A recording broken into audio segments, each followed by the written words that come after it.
ஓம் ஸ்ரீ குருப்பியோ நமக. சிவமணியம் ஸ்ரீ பகவானது வாய்மொழியில் ஆத்ம விசாரம். வி குப்தா தெலுங்கு பண்டிதர் கேட்டதற்கு பதில்: அகம் விருத்தி போலி, நான் அகம் கிடையாது. பின்னது பரம்பொருள், முன்னது அகந்தை, அது நாசமாகணும். ஆத்ம ஞானமடைய பரம்பொருளோட அகம் தோன்றாது. அதோட முதல் தோற்றமே அகம் ஸ்புரணம், அதாவது நான்கிறதோட பிரகாசம். பிரகதாரண்ய உபனிஷத் அகம் நாம அபாவத்துங்கிறது, அதாவது அவன் நான் என்ற பெயர் கொண்டான்ங்கிறது. அதுதான் பரம்பொருளோட பெயர். கேள்வி: குருவோட மனம் சிஷ்யனோட மனத்துல வேலை பார்க்குமா? அதுதான் அருள் புரியறதா? பதில்: மௌனம்தான் உயர்ந்த அருள் வடிவம், மௌனம்தான் சிறந்த உபதேசம். கேள்வி: விவேகானந்தர் மௌனம்தான் உரத்த பிரார்த்தனைன்னு சொல்றார்.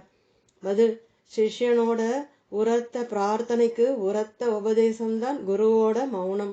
குரு மௌனமாயிருந்தா சிஷ்யனோட மனம் தானாகவே சுத்தமாகிடும். கேள்வி: உலக துன்பங்களாலே பாதிக்கப்படும் போது குருவோட மௌனத்துக்கிட்ட வேண்டிக் கொள்ளலாமா? பதில்: சந்தேகம் இல்லாமே. தரிசனம் பண்ண வந்த ஒருவர் கேட்டார். கேள்வி: மௌனம் மகா வாக்கியத்தோட சிறந்ததா? பதில்: மகா வாக்கியங்களும் அதோட அர்த்த பிரயோகங்களும் முடிவில்லாத சிந்தனையையே கொடுக்கும். சாதகனோட மனதை புறமுகமாகவே வச்சிருக்கும். உன்முகமாகி நேரே நான்கிறதுல உட்காரணும். இந்த வெளிமுக வேலையெல்லாம் போய் அமைதி நிலைக்கும். தட்சிணாமூர்த்தி சிஷ்யர்கள் வந்தப்போ மௌனமா இருந்தார். அதுதான் நேரே சீடனை சாந்தப்படுத்தி உண்மையிலே நிலைக்க வச்சது. மௌன தீட்சை மிக சிறந்தது.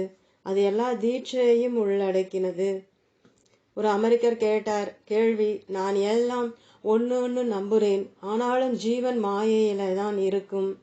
பதில்: நீங்க எல்லாம் ஒன்னு எதை சொல்றேன், அதுல ஜீவன் எப்படி இருக்க முடியும்? கேள்வி: பரம்பொருளைத்தான் ஒன்னு சொல்றேன். பதில்: அப்போ ஜீவன் அங்கே இருக்க முடியாது. கேள்வி: ஆனா ஜீவன் பரம்பொருளை உணரலை, தான் ஒரு தனி இருப்புன்னு நினைக்கிறான். பதில்: ஜீவன் தனி இருப்புதான். ஏன்னா அப்படி இருந்தா தான் எதையாவது கற்பனை பண்ண முடியும். கேள்வி: ஆனா அது பொய். பதில்: பொய் எந்த விளைவையும் ஏற்படுத்த முடியாது. நீங்க மலடி மகனை கொன்னுட்டேன்னு சொல்ற மாதிரி தான் அது. மலடிக்கு மகனே இல்லை. கேள்வி: என்னோட முட்டாள்தனம் புரியுது, ஆனா நான் உலகத்தோட பார்வையிலிருந்து பேசுறேன். பதில்: நீங்க நான் சொல்றேன் இல்லையா, யார் இந்த நான்? அதை கண்டுபிடிச்சா யாரோட கற்பனைன்னு தெரியும். நீங்க உலகத்தோட பார்வையில இருந்துன்னு சொல்றேன் இல்லையா, தூக்கத்துல எந்த உலகத்திலே இருந்தேன்? கேள்வி: இந்த உலகத்திலேயே தான் இருக்கேன்னு நினைக்கிறேன். பதில்: நீங்க நான் நினைக்கிறேன்னு சொல்றேன் இல்லையா, அது இப்போ முடிச்சிருக்கும் போது தானே சொல்றேன். நீங்க தூங்கும் போது இருக்கேளா? கேள்வி: ஆமாம், ஆனா நான் செயல்படல. பதில்: அப்போ நீங்க தூங்கும் போது இருக்கேள் அதே ஆள் தானே இப்போவும் இருக்கிறது, இல்ல வேற ஆளா? கேள்வி: ஆமாம். பதில்: சின்ன வித்தியாசம். தூங்கும்போது செயல்படல, இப்படி நினைக்கல, இப்போ நினைக்கிறேன், அதுதானே? கேள்வி: ஆமாம். பதில்: அப்போ எது உங்களோட சுபாவம்? நினைக்கிறதா, நினைக்காம இருக்கிறதா? கேள்வி: புரியுது, ஆனா நான் தூங்கும்போது என்னோட இருப்பு தெரியலையே. பதில்: இப்போதானே சொல்றேன், தூங்கும்போது சொல்றேளா? இல்லை, தூங்கும்போது நான் இல்லைன்னு மறுக்கிறேளா? கேள்வி: இல்லை. பதில்: அப்போ ரெண்டு நிலையிலும் நீங்க இருக்கேள். அந்த இடைவிடாத மாறாத இருப்புதான் ஆத்மா. நீங்க இருக்கிறது உங்களுக்கு தெரியறதில்லையா? கண்ணாடி காட்டணுமா? அப்போ இருக்கிறதே தான் அறிவு. அதுதான் உங்களோட சுபாவம். அதைத்தான் சச்சித் ஆனந்தம்ங்கிறோம். கேள்வி: ஆனா நினைப்பு அவசியம் வேணும் ஆத்ம ஞானத்துக்கே.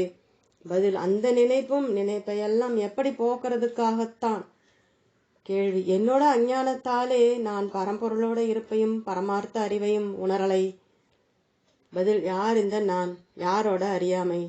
இந்த கேள்விக்கான விடையே போதும். நீங்க ஏற்கனவே ஞானம் அடைஞ்சுதான் இருக்கேன்னு தெரியும். இந்த விடைதான் ஆதாரம், நிரூபணம். யாராவது தன்னோட இருப்பை மறுப்பாளா? யாராவது தூங்கும்போது நான் இல்லேம்பாளா? தூக்க அனுபவம் போதும். சுத்த இருப்புக்கு வேற என்ன ஆதாரம் வேணும்? தூக்கத்துல நான் இருக்கிறேன்றது தெரியறதுனால இந்த இருப்பே அறிவாவும் இருக்கு. அதனால இங்கே எல்லா ஜனங்களும் ஞானம் அடைஞ்சேதான் இருக்கா, யாரும் இங்கே அஞ்ஞானி கிடையாது. கேள்வி எனக்கு நல்லா புரியுது. ஆனா ஒரு சின்ன கேள்வி. இந்த ஆத்ம ஞானம்ங்கிறது ஆசையற்ற நிலை. மனிதன் ஆசைப்படலேனா அவன் மனிதனாவே இருக்க முடியாதே. பதில், தூங்கும்போது நீங்க இருக்க இல்லையா, ஆனா அங்கே தொழில் படலை. அப்போ எந்த உடம்பையும் பார்க்கல, அதனால எதையும் ஆசைப்பட முடியல. இப்போ விழிப்புலேயும் அதே இருப்பாத்தான் நீங்க இருக்கேள். ஆனா உடம்பு சேர்ந்தெடுத்து, உடம்பு சேர்ந்ததுனால பல விஷயங்களை பார்க்கறேன், அதனால ஆசை வருது. தூங்கும்போது இருந்த சுகம் இப்போ ஆசையோடு இருக்கிற சுகங்களுக்கு எந்த விதத்திலேயும் குறைவா இல்லையே. அப்போ தூங்கும்போது எந்த தேவையும் இல்லை, எந்த ஆசையும் இல்லை, அதனால எந்த துக்கத்துக்கும் நம்ம ஆளாகல. உண்மை இப்படி இருக்கிறப்போ நீங்க ஏன் விழிப்புல ஆசைப்படணும்? ஏன்னா உங்களை உடம்பா கருதுறதாலே தான். ஏன் அப்படி கருதணும், ஆசைப்படணும், அதனால துக்கப்படணும்? உடம்பு சொல்லித்தான் நான் இருக்கேன்னு. அப்படி சொல்றது கண்டிப்பா உடம்பை தாண்டி அதை அறிகிற ஒரு அறிவுதான். அது எது? அகந்தை தான். விழிச்ச உடனே வந்துடுறது. உடம்பு நான் இருக்கேன்னு சொல்லாது, ஜடம் பரம்பொருளும் சொல்லாது, இந்த அகந்தை தான் சொல்றது. தூங்கும்போது முக்திக்கு யாரும் ஆசைப்படுறது இல்லை, விழிப்பிலே தான் முக்தி சிந்தனை. இப்படி விழிப்பிலே ஆசைப்படுறது எல்லாம் இந்த அகந்தை தான், நான்கிற எண்ணம் தான். அது எதுன்னு கண்டுபிடிங்கோ, அது எங்கிருந்து வர்றதுன்னு பாருங்கோ, அது யாரோடதுன்னு கண்டுபிடிங்கோ. இப்படி செஞ்சேன்னா எல்லா சந்தேகமும் போயிடும். தரிசிக்க வந்தவர் கேட்டார், கேள்வி, எனக்கு ஞானம் வேணும். பதில், யாருக்கு போய் ஞானம் வேணும்? கேள்வி, நான் தான் கேட்கிறேன். பதில், யார் இந்த நான்? நான்கிறதை கண்டுபிடியும், அப்புறம் என்ன ஞானம் வேணும்னு பார்க்கலாம் போய். யாத்திரை வந்தவர் கேட்டார், கேள்வி, காமத்தை எப்படி ஒழிக்கிறது, அது எப்படி கடக்கிறது? பதில், அதோட வேரை தேடுங்கோ, கண்டுபிடிங்கோ, அப்புறம் சுலபம். காமம்னா என்ன? அதோடயே சேர்ந்து இன்னொன்னும் இருக்கு, குரோதம், அதாவது வெறுப்பு. காம குரோதம் சேர்ந்துதான் இருக்கும். விருப்பு வெறுப்பு ஏன் வர்றது? விஷயங்களை பார்க்கறதாலே. ஏன் விஷயங்களை பார்க்கிறோம்? ஏன் அனுபவம் ஆகிறது? அஞ்ஞானத்தாலே. எதோட அஞ்ஞானம்? ஆத்மாவை தெரியாததாலே. அப்போ ஆத்மாவை தெரிஞ்சா, அதாவே இருந்தா காம குரோதங்களாலே பாதிக்கப்பட மாட்டோம், அதை கடந்துடுவோம். மறுபடியும் காமத்துக்கு காரணம் என்ன? சுகமா இருக்கணும், விஷய சுகத்தை அனுபவிக்கணுங்கிற ஆசை. ஏன் சுகம் அனுபவிக்கணும்னு ஆசைப்படுறோம்? ஏன்னா சுகமே தான் நம்மளோட சுபாவம், அதனால சுகத்துக்கு பிரியம் இருக்கு, சுபாவம் தான். ஆனாலும் இந்த சுகம் ஆத்மாவிலேயே தான் இருக்கு, அதை வெளியே தேடாதேல், ஆத்மாவிலேயே தேடி அதை அனுபவிங்கோ. நம்மளோட சுபாவமே இருக்கிற சுகம் திரும்ப கண்டுபிடிக்கப்படுறது, அதனாலே அது இழந்தது இல்லை. வெளி விஷயங்கள்ல இருந்து வர்ற சுகம் நிரந்தரம் இல்லை, போயிடும். அதை தேடுறதுல பிரயோஜனம் இல்லை.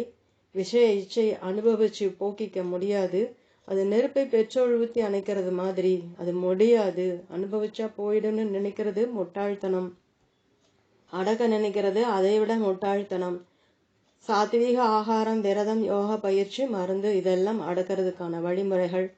அதோட பலன் கொஞ்ச நாள் தான் இருக்கும். தடுப்பணை உடையும் போது முன்னை விட பலமா இச்சை தலை தூக்கும். அதோட மூலத்தை கண்டுபிடிக்கிறது தான் சரியான வழி. கேள்வி, நான் கிரகஸ்தன், எனக்கு முக்தி உண்டா, எப்படி?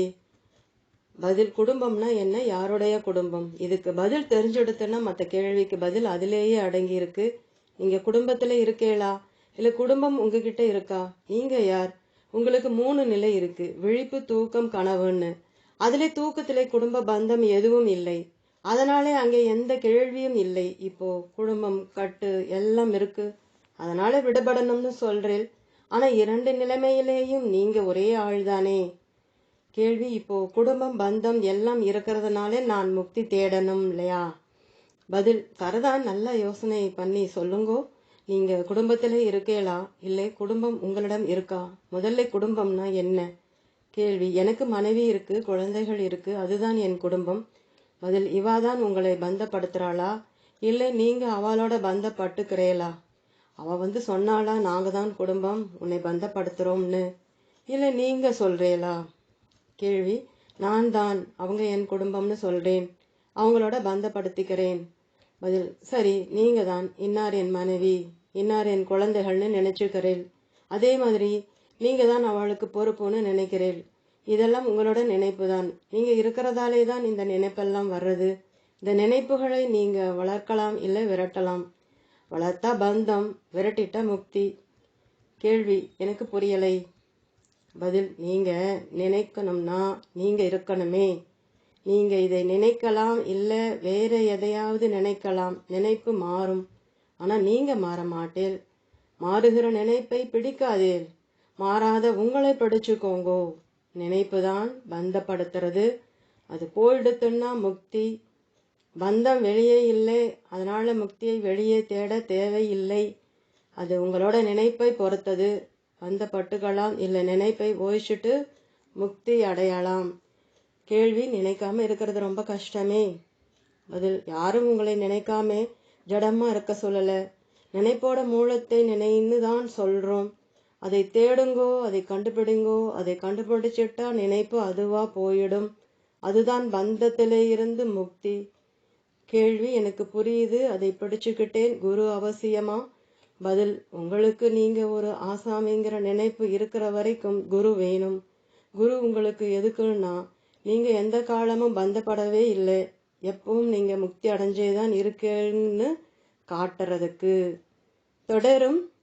ஓம்.